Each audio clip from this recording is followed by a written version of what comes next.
to condense everything. I'm trying to, okay, back up too. So Sunday night, I found out. Monday, I'm also in the MRED program at the U. So I had class on Monday night and Tuesday night, and then I had church yesterday. So I did not have time to readjust 300 slides. Okay, so I'm going old school, and we'll be doing a lot of whiteboard today. So if you feel like you can't see the board, maybe you want to move up and get comfortable. We can get close, be little besties for this hour. So yeah, the lesson today is on distressed properties. When you hear the term distressed properties, what do you think of? People who are behind on their payments. Foreclosures. Short sales. Okay, so everybody, okay, good. Yes, that's exactly what we're going to be talking about today. So we're going to be talking about pre-foreclosures and foreclosures, and what that looks like for sellers, what that looks like for the banks, and what that looks like for you as an agent. What's your role in this process? Or how can you insert yourself into this process, right? So the first thing that we're going to go through is the foreclosure timeline. And you're probably asking yourself, well, it's a lot of information that I had to dive into. I do have experience with short sales and foreclosures. And I'll get into my story here in a little bit. But so we're just going to outline this. Utah is a trustees state. There's two different types of systems when it comes to foreclosure processes.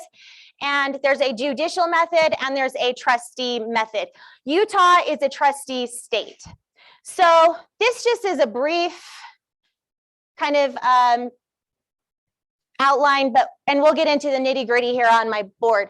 But basically, you have your mortgage, you're delinquent 30 days, you start getting a notice of intent to collect, so you start getting nasty calls, well, not nasty, but they're just collecting, right? You get the calls, you get the letters, you've missed a payment, we need you to pay, this is how much you owe, this is how much the fees are. Okay, once you get three, or once you have missed your payments for 3 months in a row, then a notice of default is filed. And we're going to go into what all of these things are. There's a 90-day redemption period, and they have to advertise a sale, and then there's a trustee sale and a new trustee's deed. So let's dive into this a little bit more. What did I do with my black marker? All right, so the first thing that happens is we have 3 missed payments, right? They gave me 3 new ones, 1 didn't work. Oh, that's white. That doesn't work. Okay, 3 missed payments, right? So that's step 1. Then the next thing, so this is after 3 missed payments at 90 days, an NOD is filed. Okay, an NOD is short for a notice of default. And what is this? Anybody know what a notice of default is? That's the real nasty, right? You're right. Yeah, these notice of intents to collect, these were like mild in comparison. Now they're saying, hey, you have missed 3 payments. You have all of these late fees, penalties, fines. Now we're telling you that you have to either pay up or we're going to foreclose. And you have 90 days. Okay, you have 90 days to pay up. Okay. After this 90 days, they're going to send out another paper. Actually, this one is on your front door. Okay, and it's the notice of intent, or the notice of trustee sale, right? Notice of trustee sale. Okay, Utah law requires that they advertise this publicly for 21 days. So the first way that they do that is on your door. Everyone sees it, your neighbors, right? So you have 21 days. At this point, if during this time you don't pay up And we're going to go into some alternatives, right? So there's lots of things that can happen before we get to this, which is the foreclosure. Okay, so on the last day, now it can go longer than 21 days, but that's the state minimum. All right, so on this last day, what happens then on foreclosure day?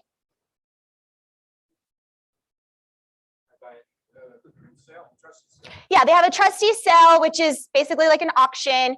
It's down at the county court steps, right? And that's where they do it. I don't know if they actually do it on the county court steps anymore. They do. They do. Okay. Wow. Okay, so we have the auction or trustee sale, right? After this period, it's over. Whoever bought it they have to pay really quickly to the state or to the courts, and they get their house. Now, what happens if it doesn't sell at the auction?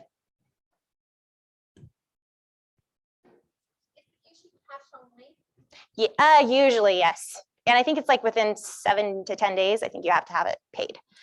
Good question. So what happens if it doesn't sell at the auction? Anybody know? I wish, right? No. No. What happens is it becomes a bank-owned property, right? So bank-owned. Now there's 2 different types of bank-owned properties. Does anybody know what those are? REO is what we call them in the real estate industry, right? And there's another type of bank-owned property. It's actually not bank-owned, it's federally owned. So, thank you, yes, HUD. So what type of loan becomes a HUD home? FHA or VA, right? Okay, and that means REOs are conventional type loans, right? Okay, from here, so this is where I have to condense all the information. So we're going to back up and we're going to go through options here, but I like to do like the whole timeline first, and then we'll go back and dive into each of those sections. So after this point, it hasn't been sold. Now the bank owns it.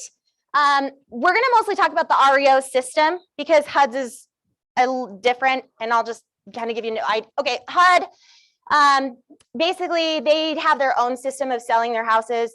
There's like a HUD site, and they put it up for auction there. So real estate agents usually don't get involved on the sell side, the listing side of the HUDs. That's done through HUD or whatever organization takes care of HUD. Okay, but REO, that's where real estate agents get involved. Okay, so from here, it becomes, or it has to be assigned to an asset manager. Okay, so an asset manager. So the banks either have, a department within their bank, or they have a third party who manages the asset company. And these, another name for these are an M&M. So if you hear that term, an M&M, that's your asset management company. Okay,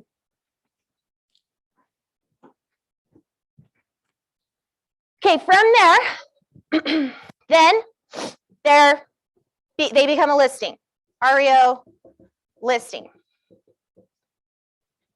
And we'll talk about how agents can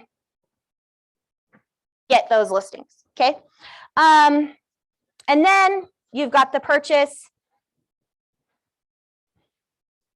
Okay, so these just all come, oh, that's not a very good line. So we have an REO purchase. It's off the bank's hand. What happens if nobody buys it from the bank owned? No, not yet. No. Okay, then it goes back to the FDIC. Okay, if the bank can't sell it, then basically the FDIC takes over and they have their own cells. Not very many get to this point, right? But there is a process of FDIC cells. I don't really know much about the FDIC thing, and it doesn't really go into very much detail about that, other than it goes back to the FDIC, and then they kind of start their process again of finding agents and doing the whole process with the FDIC. So most of the REOs that we are involved in on the list side are going to be here in this REO process. Now, all right, let's see. Okay, so let's back up a little bit and let's talk about why a seller would get to this point. What happens in the seller's life where they might get to this state of missed payments. All right, yeah. So there's some kind of personal shift in their life, right? So could be job loss.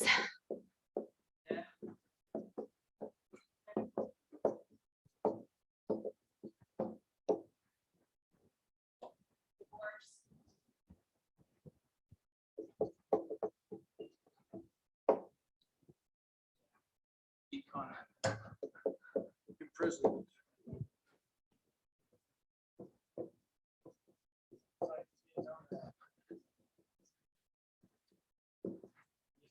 You said what? Imprisonment.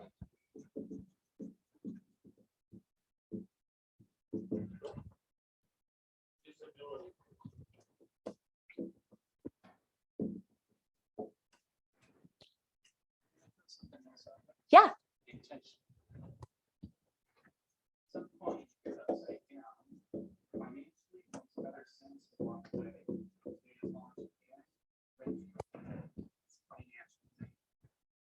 Okay, so it could be a financial decision for some people.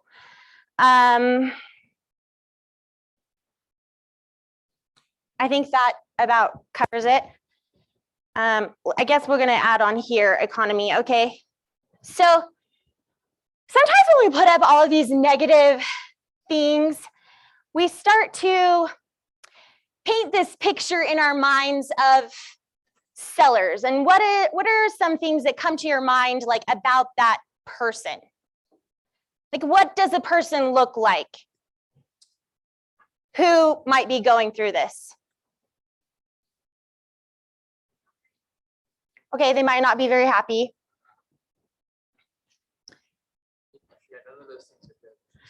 Yeah, none of those things are good. I guess the point that I'm trying to make is that some people get judgy, I guess, right? Towards people who are in pre-foreclosure or people who have gone through foreclosure. And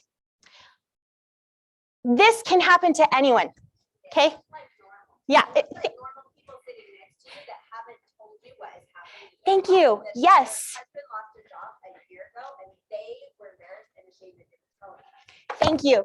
So that can be you, can be your neighbor, can be your best friend, it can be grandma, can be your parents, can be your brother, your sister, it can be anyone. Okay, this is me. I was a person who went through this. I'm like through my drama. I'm good. I don't know why I'm tearing up, but so that's why I wanted to tell you the story about what happened to us. So my husband and I used to own a construction company, and Ben would travel all over and build LDS churches. And when the economy crashed in 2007, we went from making 6 figures to 0. Not that, and the big reason for that is we just weren't getting the jobs. They were out there, but people were undercutting us like big time. To where it was going to cost us money to build a church. And so at that point, we're like, all right, we got to get out of the business. we can't do this anymore. And we were kind of stuck in this situation where, Ben grew up in a family that's what they did. They built churches. His uncles, his cousins, they build churches. It's like a family legacy. We're way back to the time of the tabernacle downtown and the temple. His great-grandpa built the spiral staircases and carved the handles. So this has been like generations long. And Ben was like, what do I do? There was nothing for, like, he didn't have any other skills. And so it took him a little bit of time before he was able to get back on his feet. At the time, I was a stay-at-home mom. I did have an education, and our option was, well, Courtney can go teach school. So with a master's degree, I entered the workforce at $38,000 a year. And when we were comfortable making multiple six figures. So we had the house, we had the cars, we had the equipment, the playthings, all the things. And at that time in our lives, everything came crashing down. And so one of our friends was an investor, and he reached out, or we reached out to him, and he said, hey, we know that you do investments. Like, can you buy our house as a short sale? And he's like, sure. So that's when we first started learning about the process of short sales. And I'll get into that here in a second. And we went through the whole process. And at the end, what the investor was willing to pay for the house was not what the bank was willing to discount. So they said, I'm sorry, like 2 weeks before they were going to foreclose, and said, I'm sorry, we're not going to buy your house. And by then, it was kind of too late for us to find another agent to then list the house and try to get us for sale. So our house went to foreclosure. And I tell you this because it can happen to anyone. Like, I am the picture. I don't look like I lost a house, right? I'm in a totally different position now than I was then. But we went through some really hard times, and we've learned a ton over those years. And so let's go back to this. And this is where I'm going to preach to you the benefits of coming up with alternative options to foreclosure. Because during that time,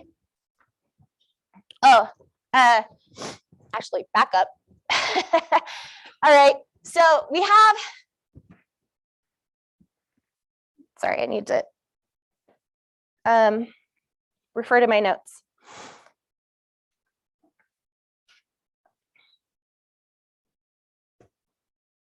Okay, so talking about the reasons to avoid foreclosure. What happens when a person goes through foreclosure?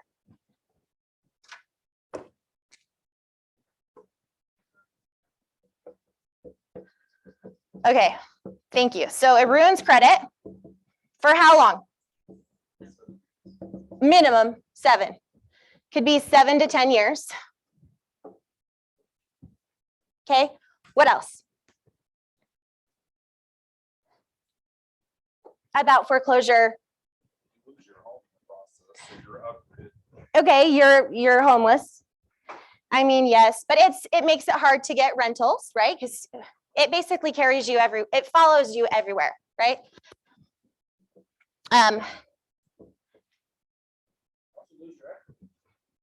Well, there was no equity. No, but if you put money. The market crashed. So at that point, there was no equity, right? The house went from like 400,000 to like 200 valuation overnight.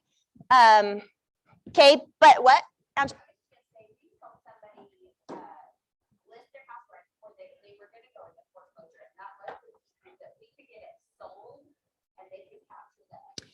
Okay, yeah, I guess you're right. There are certain circumstances, maybe even right now in our market, if somebody loses their job, unless they've had their head in the sand for like years, like they may or may not know that they have a ton of equity, but they're in such emotional, distraught, they're not thinking, and they don't want to tell anybody because they're ashamed of that. You know, they feel guilty and bad, and right. Yeah, okay, so I'll put, we're gonna put that up there. So you could lose your equity. So for some people, like in our market, if they lose their job, more than likely there is equity they could probably sell. But they might not know. That's the other thing, is like helping them understand that. Because, like, yeah. Like, why exactly. Another thing is that you could potentially get a deficiency judgment And what does that mean?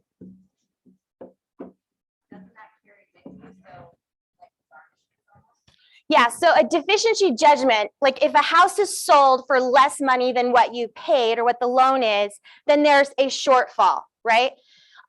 This could also be a negative impact in a short sale, but it also is with a foreclosure. Okay, so it's a deficiency judgment. So if there's like $30,000 owed, but in this case with foreclosures, usually it's more because the cost for the bank, the cost of a foreclosure for the bank is like $50,000 or $60,000 a home in all the fees and asset management and sale, fees and all the things that go into it. Could cost them $50,000 to $60,000 plus the shortfall, right? So you could be double the amount of whatever your short sale could be, right? So they could come after you and put a judgment on, and like Angie said, it could follow you and you're gonna have to pay that back because it's on your credit. It's not something that you can, I don't think it's something that you can put on bankruptcy. Yeah. Okay. I'm not sure on that. That would be a question. Okay. Student loans, you can't. Deficiency judgment, maybe you can. Because a lot of people do claim for bankruptcy, and I think it actually helps the whole situation if you do. Yeah, it's cleaner. So deficiency judgment, okay. You could also have a tax liability, right? So if they can't come after you for the judgment, then they'll send you out a tax form that says that you earned whatever that shortfall was for the year. And then you have to claim it on your taxes, and then you have to pay it that way. So it counts as extra income. So 1099 that gets sent out. Okay. All right. Oh, it can also affect your employment. In what circumstances can it affect your employment? Credit pull? Right, it can credit pulls, but some jobs require, like my brother, for instance, he works, well, when he was in the military, and he, and also now he has high security clearance, and you lose your security clearance if you have a bankruptcy or bad credit, because to get that high security credit, or high security clearance, you have to show, yeah, that you're responsible, all the things, right? Okay. There's another aspect to that. Mm-hmm. It could also be, and it's a big thing with security clearances. If you are upside down, if you owe money, if you've got things, you become a liability because somebody could say, I'll loan you the money, keep your son out of trouble, but you're going to do this and this for my country. Yeah. Oh, that's true. Yeah. That becomes a liability. That's true. I didn't even think of it that way, but yeah. This can also affect future ability to get a government-backed loan. So that can also be something. So there's lots of reasons to try to avoid foreclosure, right? So our job as agents is to try to help our potential client see that there's different solutions for them, okay? Now, of course, as a real estate agent, we're going to go in and we're going to be like, we want them to short sell their house, right? Because there's benefits to short selling their home, and I'll talk about those. But there are other solutions before short selling. And I feel like if you're doing your fiduciary duty, you want to help this person in front of you who's going through all of this financial hardship. Instead of, I guess, being predatory, you want to do your fiduciary duty and give them all of the options so that they can make the decision of what they want to do for their situation. And you're going to tell them the advantages and disadvantages of all of the solutions. So typically, up to this point, if you've missed your payment, you can call your bank, right? And you can ask for, anybody know what you can ask for? Thank you. You can ask for a forbearance here. I don't know how to spell it. Okay, you can ask for a forbearance. And what does that mean? Agreed for an agreed amount of time, they might just charge you interest only to the loan, but you're basically, you can do it with student loans, you can do a lot of things. I have extenuating circumstances. student loans, if you have pregnancy, you have this and this, you can petition, get another 6 months. It's the same thing. Right. Well, okay, COVID changed some things. So I don't know exactly what the new law is according to COVID, but pre-COVID times, it's not like a car. Like if you call up your auto insurance or auto lien holder and you say, hey, credit union, I can't make my payment this month. They'll say, oh, okay, you can skip it this month and we'll put it to the back of your loan. And then you'll just have to pay it off at the end, right? Well, with mortgages, usually they say, okay, you can skip the payment for 3 months, but at 3 months, it's all due. So you have 3 months to basically come up with, if your mortgage payment is $2,000 a month, you have 3 months to come up with $6,000 plus your next payment, $8,000, so that you're not late. With COVID, I'm not sure if they changed something with that. That's something I did not have time to investigate. Well, I'm looking at this just so I can clarify. So it says 3 missed payments, 90 days, and redemption 90 days. So if you miss payments for 3 months, they give you another 3 months of redemption. Yeah, technically you get 111 days before they foreclose on you past your missed 3 payments. So it could be like 6-7 months before you foreclose. So that's why this, I don't know his name, this gentleman said, some people might like do intentionally do it as a financial decision because they're so far upside down that it just makes sense for them to foreclose. And so they don't do anything because they know that they can live in that house for free for up to a minimum of 6 months, right? On those payments, do they stay the same? Is there added interest? Yes, added interest, penalties, fees, all the things.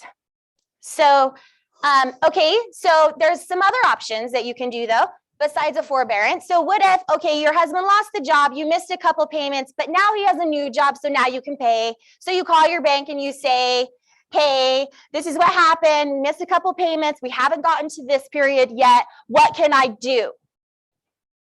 Does anybody know what they'll do? Yeah, so they come up, I'm blanking on the name of it. It's not the full loan mod, it's, no, what they do is they say, okay, well, we'll let you pay like over the next 3 months, like a payment in half. There's a term for it, and I'm totally blanking on it. A payment and a half until you catch up, and then so they give you some time, and they basically divide the missed payments up, and they put it over like 3 months. So the next 3 months, you pay a portion of those missed payments plus your payment. So for some people, they can do that. Some people, they're like, I still can't afford to do that, right? And so they continually miss the payments. And then somebody else said it. So another option is what? Yeah, a loan modification. Okay, and what does that mean? Correct. So I actually had a client, someone else 2 years ago. Hey, when am I going to notice my house? Right. So we had to negotiate with Utah Housing the mortgage payment, $1,400 a month, indefinitely. Mortgage interest rate 2% for $1,000. So he had he's like, I'm happy with this. Yeah. Yeah, I know, right? Yeah, so you're right. They can definitely modify the loan. I had a lot of friends who were in the same situation as us during that time. As you know, when you're a contractor, you know other contractors, and everybody was suffering. And so I had some friends who did do this loan mod option, and we didn't know about it. We were like past the point of no return, and so it wasn't like something that we could do at that point. But yes, this is an option that you can do. You can get a loan mod. Those sometimes have balloon payments, or would that only be forbearance? Does anybody know the answer to that? It was just a restructure. Yeah, right. So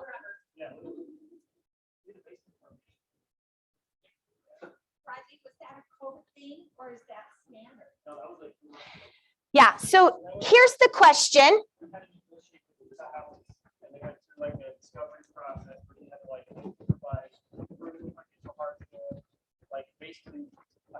letter explaining it, when it comes to the house, but it doesn't quite.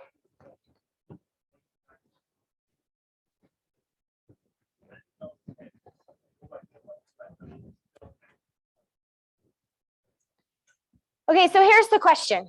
Why would a bank do this? And let's go into one option. We'll come back to that question. Okay, so we can sell the house without getting the bank involved. But what happens if we owe more money than what we can sell the house for? Comes a short sell. That means that you owe more money than what you can sell the house for, but the bank is willing to sell it for less. Why? Why would they be willing to do a loan mod? Why would they be willing to let your house sell for less? Why?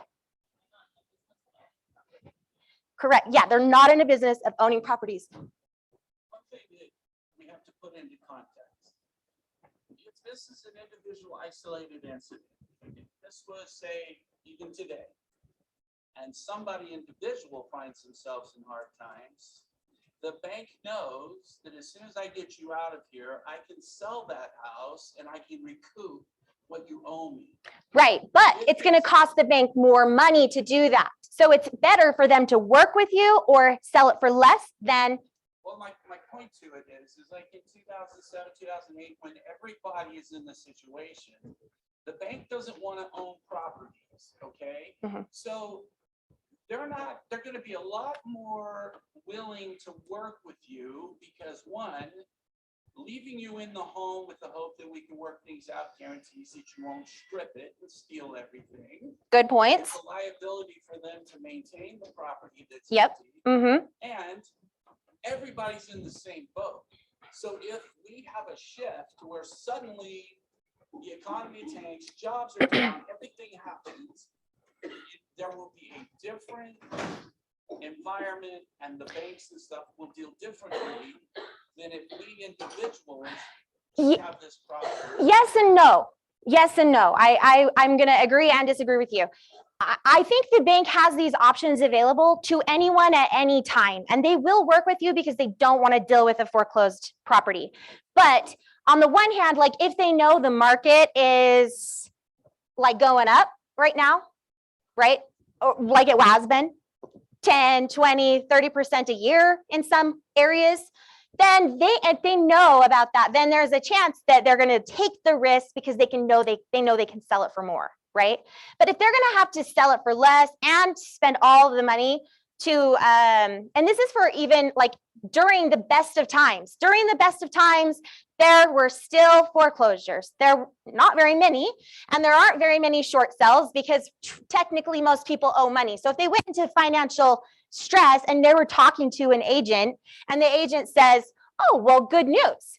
We can sell your house and you can profit out of this. Take 100 grand, start your life over, live on that until you can get a new job or your financial situation turns. But I think what it really boils down to, if the bank knows, and they will find out, and they do ask a third party, and we'll talk about how they get their valuation. But then they're going to have to do it case by case scenario, depending on that property's situation and depending on the market evaluation. Who knows how does the bank find out the value of a property? Yes. So BPO is a broker's price opinion. So basically it's like a CMA. Or have you done a relocation before? And if you've done a relocation, they have like a bajillion forms and they have like all this these to put in all the information. And then, so you got to do the same thing. And each bank kind of has their own process. So if you've done a BPO for one bank, it doesn't mean it's going to be the same exact process. It's similar, but you have to pay attention to their system and what they're asking for. So they'll call out a broker's price opinion. So they'll contact a real estate brokerage and say, I need a BPO, and then they send that in, and that's how they figure out what the market value is. So, and that works both in REOs and in short sales. Okay, so we're going to talk about performing asset versus non-performing asset. Okay, when the bank lends you money and you're paying payments every month, that is a performing asset, right? And they're able to lend money off of your loan, right? I think it's like, I can't remember exactly, but the 7 keeps coming to my mind. So I think it's like 7 times the amount they can loan off of your loan.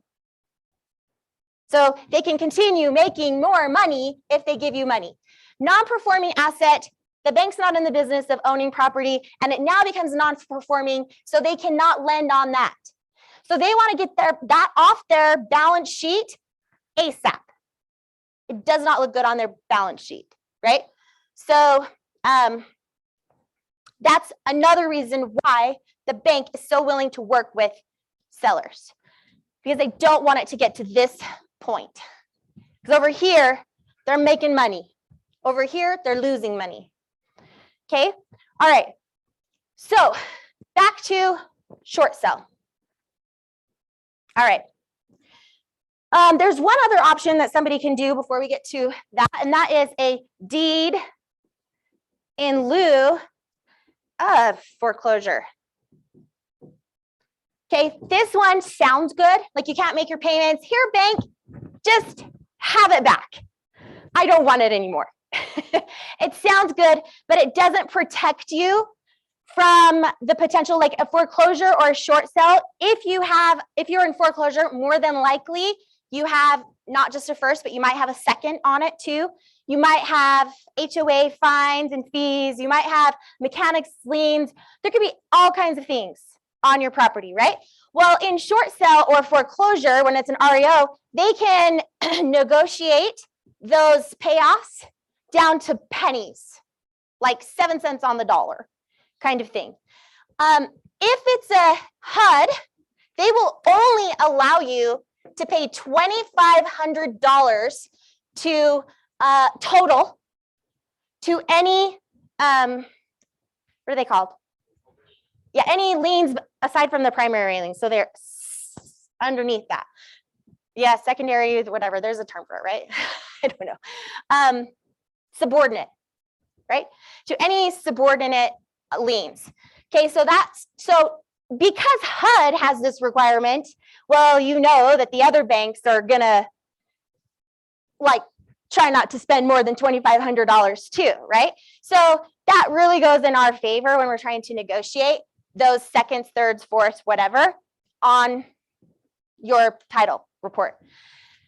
Okay, so this one does not protect you from any liens later. So if you say, here, bank, have it back, then more than likely, if you have a second, they're gonna come after you, blah, blah, blah, blah, blah, until you probably go claim bankruptcy. Okay, all right, so getting into the short sale. So we already talked about what it is. This is when you owe less money on your house than what it's worth, and the bank is willing to discount the house. Now, in our market right now, do you think that there might be sellers who fall into this category? Sure, I'm just guessing, but maybe they've refied, right? And they've pulled cash money out. And so now they're like mortgaged to the hilt, or could be that they just recently bought the house and had something happen in their life. Maybe they have an emergency job transfer that's taking them somewhere and they had no idea this was coming. And now the market, if we are all seeing and paying attention, prices are dropping, right? So maybe they get to a point where it just keeps dropping and now they don't have any more equity left. And now we're in this position where we might have to short sell. So this could be something that we see in the near future if it continues to go the way it is. So if you're going to represent a person with a short sale, you have to pre-qualify the seller. Okay, we'll come back up here. You have to pre-qual the seller. So usually, I don't know, when you're evaluating whether or not to list somebody's house, you're taking out all the information. What do you owe for your house, right? What's your first? Do you have a second? Are there any other things that you know about? And we're coming up with a net sheet. And we come to that bottom of the net sheet and we're like, ooh, there's no money here. So at that point you go, okay, you're in, what's going on in your life? Can you continue to make the payments? All the things, right? So in your booklet, there is a package of 11 key ingredients that you need in preparing a short sale package. As an agent, you have 3 options when you're helping a client. Okay, you have the first option is that you can do an end-to-end. You can help the seller end-to-end. Second, there are some people who do negotiations. That's like what they do for their job is they help you negotiate short sales. Or another name is processor. Okay, or you can refer it to someone else. The end-to-end means that you're gonna help from the beginning of the process all the way to the end, because during this process, the 11 or the steps of the short sale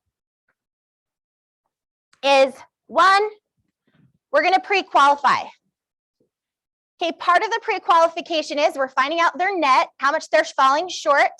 And then we're gonna say, well, these are your options. You can do loan mod, you can do forbearance, you can do deed in lieu of foreclosure, you give them the pros and cons, or we can short sell your house. And then you tell them all the benefits, okay? Back to the short sell. When we talked about, or one of the negative things for the foreclosure was that they could get taxed or get a judgment. The same thing can happen with a short sale. But why is a short sale better than a foreclosure? How long does it stay on your credit? Yeah, could be like 3 to 4 years. And then as long as you're like being responsible with your credit, you're doing things to improve it and repair it, it falls off your credit. Where the foreclosure follows you for a really long time. And also you can like get a new loan, right? You know, at 3 to 4 years in. Also, banks look at this as like a good thing. They're seeing you as you're doing the responsible thing. We want to help you, right? So you have to, in their package, so we have our assemble the package. There's 11 things that you have to have. 1, you have to have a hardship letter. So in that appointment, if they say, yeah, let's do that, let's sell the house.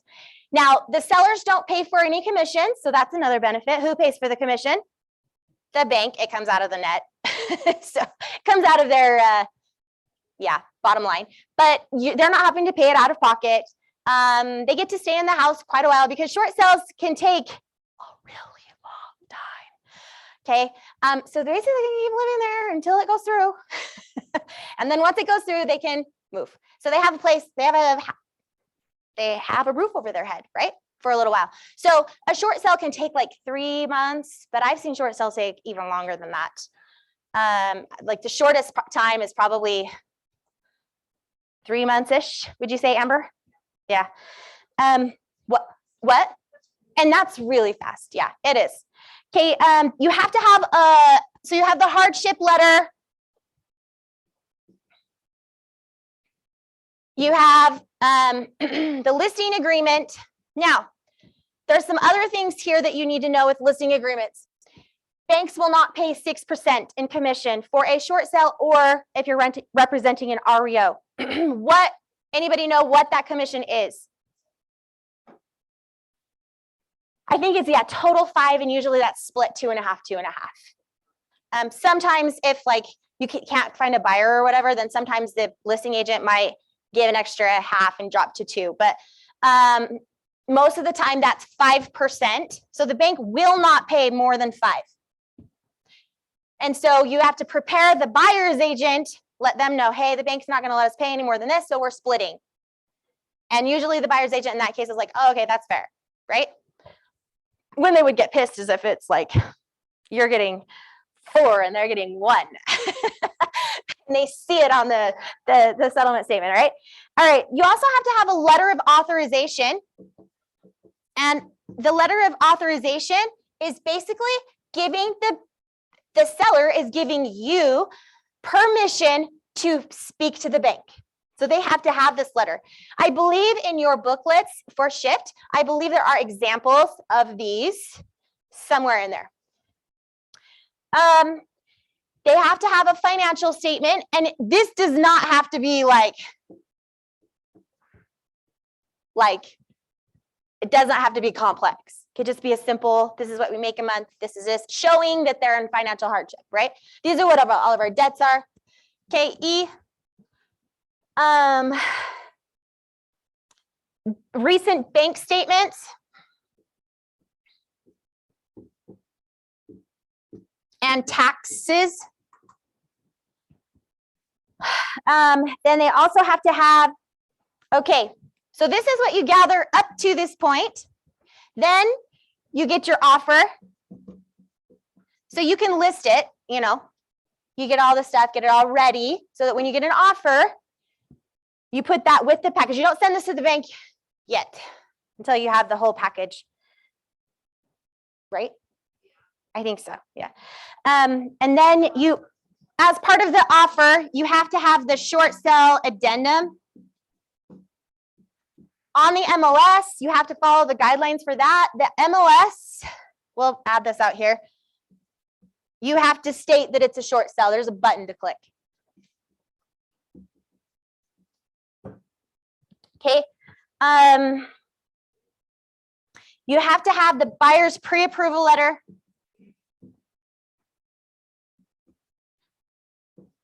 Let me see, EFGH. You have to have a preliminary HUD. I don't know, is that called that? It's the same? The CD. So with the short sale, because you don't know how long it takes and you're creating that offer, do the addendum, like the addendum that you're taking to a short sale, does that automatically give you the ability for the timeline to continue? Yes. Okay, here's the other thing too. The offer does not guarantee price, right? So the bank's gonna come up with their final, so it's kind of an open-ended, like you're saying, I'll pay this, and then it's kind of open-ended, and they, with time and with the actual dollar amount. Okay, you have to also send your CMA, and you have to have a fact cover sheet or a cover. Now, okay, this is 10 years ago, we still use fax machines. So if this happens, we'll have to just look to see what the bank is asking in their package for their cover, whether maybe that's just your email or subject line that has a specific thing. I'm sure that their requirements have changed. I can't imagine that they're really still using fax machines, right? CPAs do.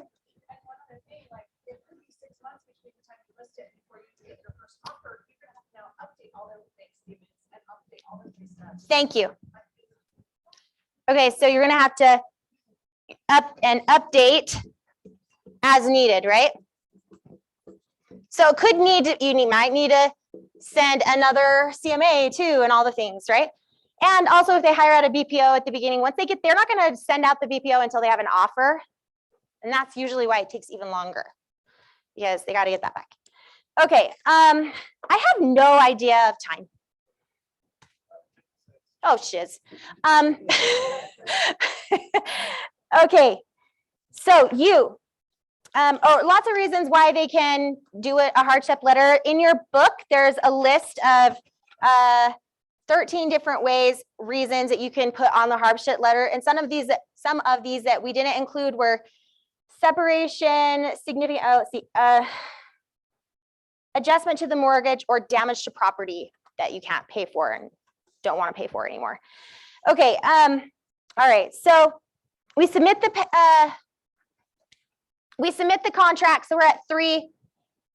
There's this list in your booklet too that has, you list the home, you obtain an offer, you submit the package, then you're gonna follow up. And during that time of follow-up, you're also creating a relationship, not just with the bank, but with the managers and with the buyer. Because you have to say, oh, hey, buyer, that you have to communicate. You have to keep them going, because when they back out, what? You have to start all over. So you got to keep them engaged.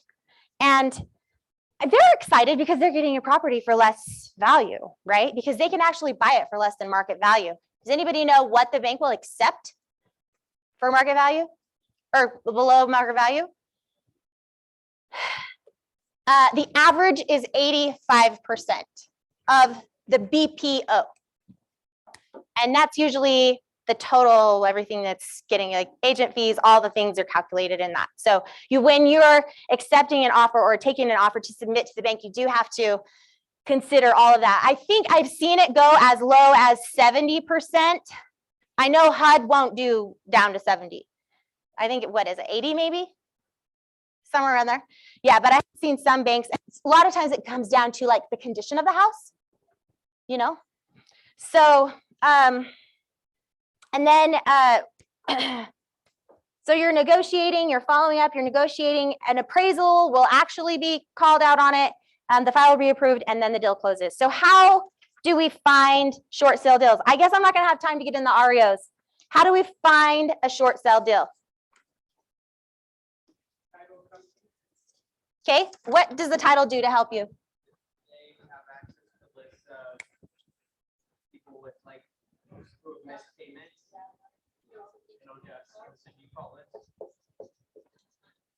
Okay, so title company can get you a notice of default list. Now, sometimes the title company doesn't they don't check it every day, right? It might come out like weekly. So if you're like, I want to be first, I see the notice of default, where would you go to look for that?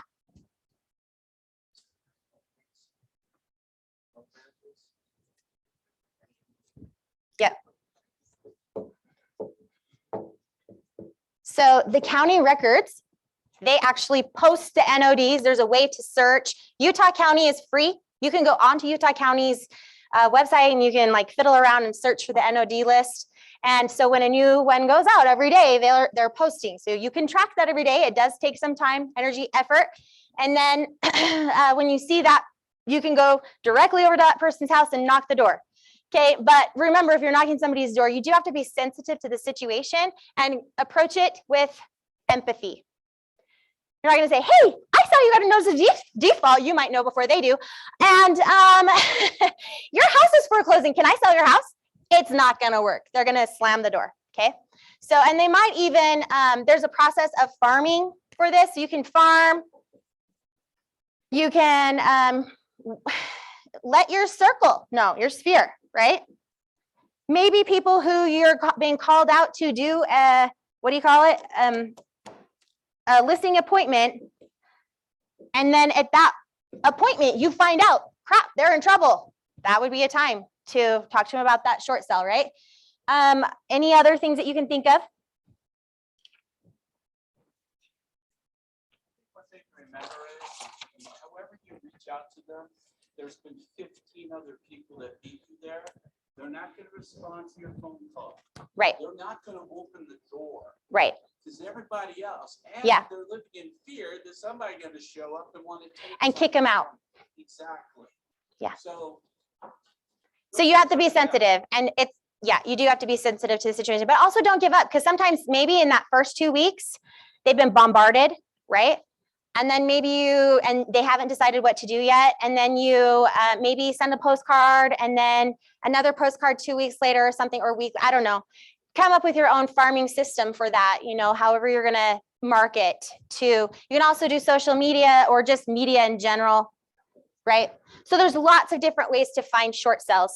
We didn't really get into the REO thing, but with the REO thing, basically, if you want to become an REO listing agent, it is a lot of work and it is money out of your pocket. Now, can you make a lot of money doing it? Sure. But it's very stressful too. So one, you have to be like a real go-getter. You have to be able to develop relationships with the banks. First way to start a relationship is to volunteer to do the BPOs, because then they know who you are. You've already, been in contact with them. They see that you're a good agent.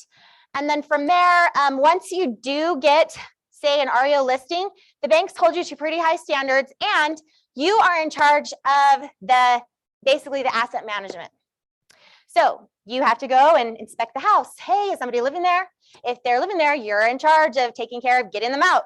You're in charge of cleaning up the house because he said sometimes when people leave, they trash it. So as part of a way for us to earn money during this time, my husband was one of the contractors who would go out and do the restoration of the houses. So he would mow lawns, change out the locks. I went in once to help him clean a house because he couldn't get the cleaners in. And you guys, it was disgusting. I have never seen anything so bad in my entire life. And I have been into some bad houses, but this was bad.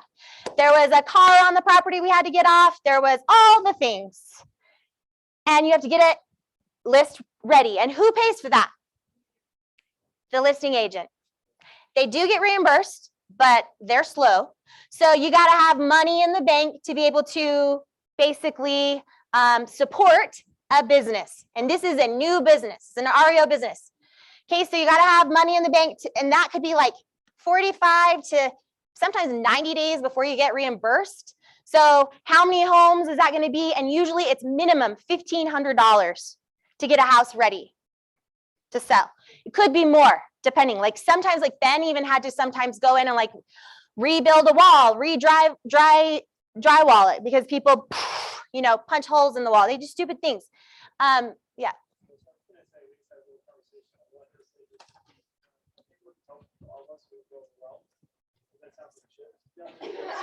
Yeah. Thank you. Is it take maybe 2 or 3 things that we can do preemptively to not only prepare for this, if this is where our market goes, but Angie, go ahead and say this. So I'll give her the mic. So the biggest aha I had is that it's super important that we are talking to our sphere and we're out there with them, letting them know that we actually can help them through things like this, or if they know someone. I think that's the hugest thing that I took from this class is that there's probably a lot of people that may not even think about us because we're just resell real estate. Exactly. That we can be their resource. We can be their advocate. We can help them. And I'm not talking about that enough with my people. Yeah.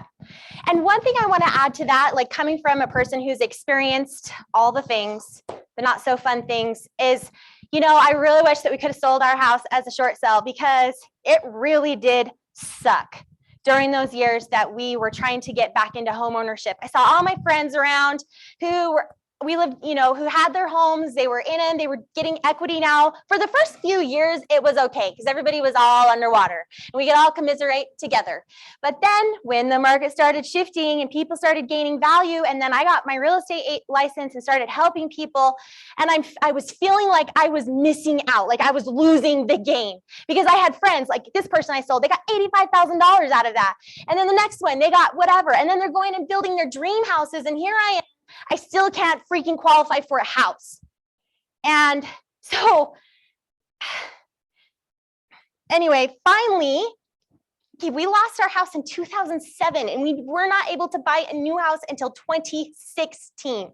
And by then I felt like we totally missed out. It was over. Like I felt like we hit the peak. Now, lucky for us, you know, a few years later, we bought that house for $330, flipped it for $600, then went on to buy others. And now we have investment properties. So that's another story there. Like, even if this happens to you, it's okay. Things get better and there's hope. But you as a real estate agent, this is why home ownership is so important, because you are in the game of wealth. Without home ownership, you're behind.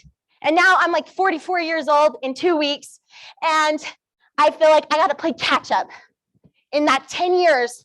That was a deep, dark black hole for us. So anyway, that's my story.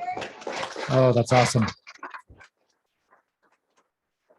Guys, if you need a closing question, here's your closing question. Who do you know who has a real estate problem? If you'll use that, you can help them out. What I don't want, honestly, as a broker, I do not want you guys to become professionals and do not want you to become specialists in short sales. Short sales are long and they are painful. But I hope that you guys will do